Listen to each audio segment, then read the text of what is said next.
नमस्कार, जय हिंद, जय भारत। दोस्तों, मैं अभिषेक और आप देख रहे हैं हमारा YouTube channel Rudra IAS academy. दोस्तों, आप सभी को पता होगा हमारे संविधान में नागरिकों के हितों के लिए मौलिक अधिकारों को दिया गया है। दोस्तों, ये जो मौलिक अधिकार हैं इन्हें हम फंडामेंटल राइट्स के रूप में भी जानते हैं, जो कि हमारे संविधान में भाग 3 में वर्णित है। दोस्तों, साथ में यह भी बता दूं आपको कि यह जो मौलिक अधिकार है दोस्तों, इनकी संख्या वर्तमान में 6 है और ऐसा कहा जाता है और ऐसी मान्यता है दोस्तों, और संविधान में यह अधिकार एवं शक्ति दी गई है दोस्तों मौलिक अधिकार को लेके कि यदि इन मौलिक अधिकारों का आपका कोई उल्लंघन करता है तो आप इसके खिलाफ दोस्तों कोर्ट में जा सकते हैं। दोस्तों, जब आप कोर्ट में जाते हैं तो कोर्ट उसके खिलाफ क्या करता है, आपको संरक्षण प्रदान करता है और आपको उसके संरक्षण के लिए रीट इशू करता है, रीट जारी करता है। तो दोस्तों, आज हम बात करेंगे इसी रीट को लेकर। दोस्तों, मुख्यतः हमारा जो फोकस होगा वो ये होगा कि आपका जो यह रीट जारी करने की शक्ति है, आपको पता होना चाहिए हमारे संविधान के अंतर्गत केवल 2 न्यायालयों के पास है। वह सर्वोच्च न्यायालय अर्थात सुप्रीम कोर्ट के पास है और दूसरा हाई कोर्ट अर्थात उच्च न्यायालय के पास है। दोस्तों, यही 2 ऐसे न्यायालय हैं जो कि केवल और केवल रीट जारी कर सकते हैं।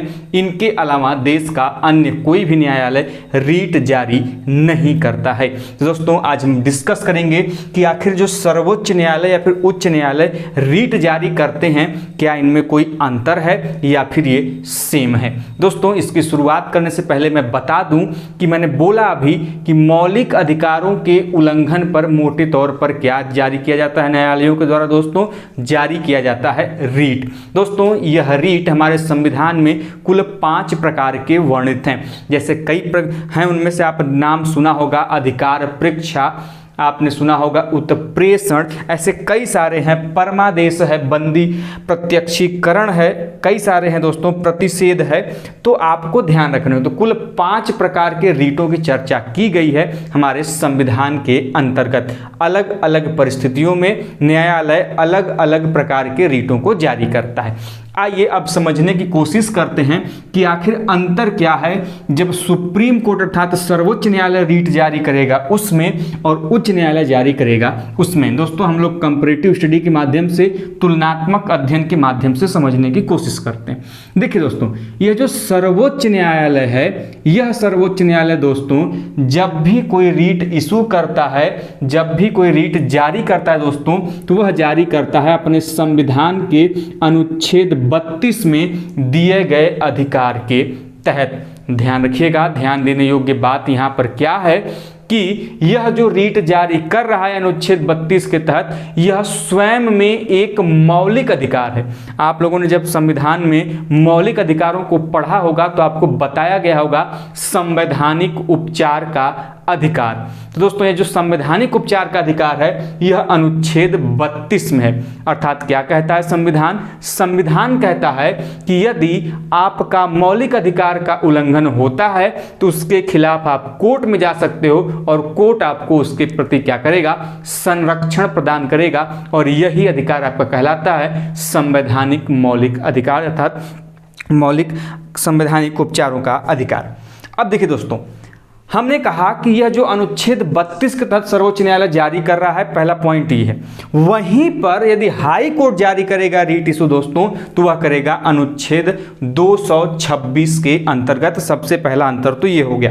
दूसरा, इसी में समझने की कोशिश करिएगा कि जो सुप्रीम कोर्ट रीट इशू कर रहा है वह भी एक मौलिक अधिकार के अंतर्गत कर रहा है, जबकि उच्च न्यायालय जो रीट इशू करता है वह उस मौलिक अधिकारों के अंतर्गत नहीं करता है। उसके लिए उच्च न्यायालय का अलग से प्रावधान किया गया है अनुच्छेद 226 के अंतर्गत। उम्मीद करते हैं आप यह पहला पॉइंट समझ गए होंगे। यदि समझ गए हैं तो वीडियो को एक लाइक जरूर बनता है और चैनल पर नए हो तो चैनल को जल्दी से जाइए, रेड जो बटन दिख रहे सब्सक्राइब को उसको टैप कर लीजिए, जिससे कि आपके पास दोस्तों हमारे वीडियो की नोटिफिकेशन पहुंचती रहे। दूसरे अपने अंतर की तरफ चलते दोस्तों कि आपको मैं बता दूं कि जो सर्वोच्च न्यायालय है यह रीट इशू तभी करेगा जब मूल अधिकारों का उल्लंघन होगा। और मूल अधिकारों का उल्लंघन होगा तो सिंपल सी बात है, कितने प्रकार के रीट जारी करेगा?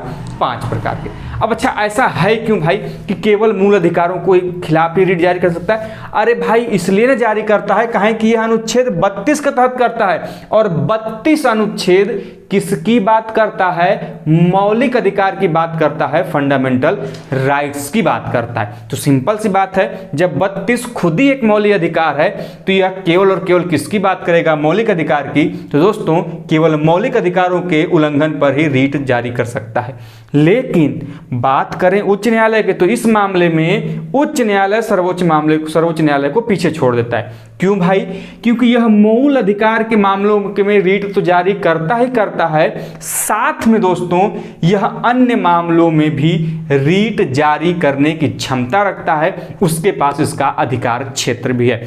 दोस्तों आप समझ पाए होंगे कि मूल अधिकारों के मामले में ही केवल रीट जारी करेगा कौन? तो सर्वोच्च न्यायालय। और मूल अधिकारों के अलावा अन्य मामलों में भी जो रीट जारी कर सकता है उसका नाम है उच्च न्यायालय अर्थात हाई कोर्ट। तीसरे हम अपने अंतर की तरफ चलते हैं। तीसरा अंतर आपसे कहता है दोस्तों कि यदि सर्वोच्च न्यायालय से किसी की मांग उचित हो कि नहीं ये होना चाहिए, इसका उल्लंघन हुआ है, यदि उसकी मांग जो उचित होगी दोस्तों, तो उस परिस्थिति में उच्चतम न्यायालय को, सुप्रीम कोर्ट को रीट जारी करने के लिए बाध्य किया जा सकता है, और सर्वोच्च न्यायालय को दोस्तों रीट जारी करना ही पड़ेगा। तो दोस्तों ध्यान रखिएगा कि रीट जारी करने के लिए बाध्य हम कर सकते हैं सुप्रीम कोर्ट को, यदि हमारी मांग क्या हो दोस्तों? जायज हो, वैलिड पॉइंट हो हम लोगों के पास तब। लेकिन ऐसी परिस्थिति उच्च न्यायालय के साथ में नहीं है। इस मामले में यह सख्त है, यहां पर यह पिघल गया, लेकिन यहां पर उच्च न्यायालय सख्त है। ठीक है, पिघलने का नहीं, उसने क्या कहा? भाई मैं तो बाध्य नहीं हूं, हाँ ये कर सकता हूं कि आपको इसके लिए मैं कोई दूसरा उपाय या फिर उपचार सुझा सकता हूं, लेकिन आप कहो कि नहीं मान जाओ, तो नहीं भाई यह बाध्य नहीं है। तो तीसरा पॉइंट वैसे समझ में आ गए होंगे कि यहां पर सुप्रीम कोर्ट फिसल गया। क्या फिसल गया भाई? कि सुप्रीम कोर्ट की यदि मांग उचित होगी तो यहां मैं पिघल गया और मैं आपको उसके देने के लिए बाध्य हूं, रीट जारी करने के लिए बाध्य हूं। लेकिन सख्त कौन निकला भाई? सख्त लौंडा आपका निकला हाई कोर्ट। तो हाई कोर्ट क्या करता है? इस मामले में बाध्यकारी नहीं है, वह अन्य उपचार भी सुझा सकता है। चौथे अपने वैलिड पॉइंट की तरफ चलते हैं। जो चौथा वैलिड पॉइंट है वो ये कहता है कि जो सर्वोच्च न्यायालय है अर्थात हमारा सुप्रीम कोर्ट है, यह उच्च न्यायालय के विरुद्ध अर्थात हाई कोर्ट के विरुद्ध दोस्तों कौन सा रीट इशू कर सकता है? उत्प्रेषण रीट जारी कर सकता है। दोस्तों ध्यान में रखिएगा, जिस बहुत महत्वपूर्ण है, अधीनस्थ न्यायालयों को जारी किया जाता है हायर जुडिशरी के द्वारा। तो दोस्तों सर्वोच्च न्यायालय का अधीनस्थ न्यायालय है उच्च न्यायालय, तो सर्वोच्च न्यायालय अपने अधीनस्थ न्यायालय के रूप में उच्च न्यायालय को उत्प्रेषण जारी कर सकता है। लेकिन क्या आप बताइएगा कि हाई कोर्ट ऐसा कर सकता है क्या? नहीं, क्योंकि हाई कोर्ट का अधीनस्थ न्यायालय या तो जिला न्यायालय होगा या तो सत्र न्यायालय होगा, सुप्रीम कोर्ट नहीं होगा। सुप्रीम कोर्ट उससे ऊपर आ जाएगा। जब ऊपर आ जाएगा तो सिंपल सी बात है मेरे भाई, उसको ऐसी किसी भी प्रकार की शक्ति प्राप्त नहीं होगी कि वह उसके उत्प्रेषण रीट जारी कर सके। तो इन मामलों में भी अंतर हो गया। दोस्तों देखिए यह तो मोटे मोटे तौर पे अंतर हो गया। एक अंतर और चीज है, ध्यान रखिएगा, हमने कहा कि सुप्रीम कोर्ट अनुच्छेद 32 के तहत रीट जारी करती है, लेकिन आप लोगों ने सुना होगा कि आपातकालीन परिस्थितियों में मौलिक अधिकारों का क्या हो जाता है? मौलिक अधिकारों का निलंबन हो जाता है। राष्ट्रपति चाहे तो आपातकाल के समय मूल अधिकारों को समाप्त कर सकता है, खास दो को छोड़कर, अनुच्छेद 20 और अनुच्छेद 21, इन दो मौलिक अधिकारों को छोड़कर आपके अन्य सभी मौलिक अधिकारों को राष्ट्रपति चाहे तो समाप्त कर सकता है। अब प्रावधान क्या है समझने की कोशिश करिएगा। अनुच्छेद 32 का क्लॉज 4 कहता है, क्या कहता है कि अनुच्छेद 352 के तहत जब आपात उद्घोषणा की जाती है दोस्तों, इमरजेंसी डिक्लेयर की जाती है, तो उसके दौरान जो देश का राष्ट्रपति होता है वह अनुच्छेद 359 में दी गई शक्ति, अच्छा 359 में क्या शक्ति दी गई मेरे भाई?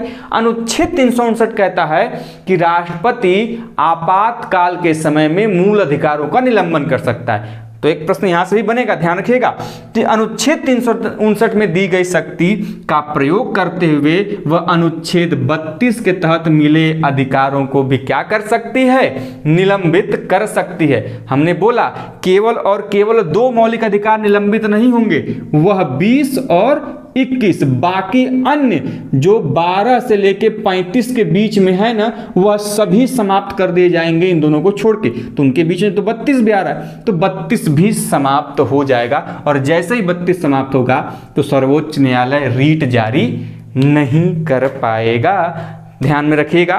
तो उम्मीद करते हैं दोस्तों इस प्रकार से तो आप समझ पाए होंगे कि इसमें किसकी अधिकार क्षेत्रता या फिर सीमितता ज्यादा है। दोस्तों आप आसानी से समझ पाए होंगे कि रीट के मामले में जो उच्च न्यायालय है, हाई कोर्ट है, इसकी अधिकार क्षेत्र ज्यादा है, इसके पास शक्ति ज्यादा है, क्योंकि यह मूल अधिकारों के अलावा अन्य मामलों के साथ साथ भी रीट जारी कर सकता है। वहीं पर उच्च सर्वोच्च न्यायालय के बारे में हमने सभी प्रावधानों की चर्चा आपसे की।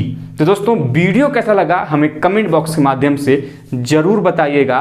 तो वीडियो पसंद आई हो तो वीडियो को लाइक करिए, चैनल पर नए हो तो चैनल को सब्सक्राइब भी जरूर करिएगा। मिलते हैं नेक्स्ट वीडियो में, तब तक के लिए जय हिंद, जय भारत, हर हर महादेव।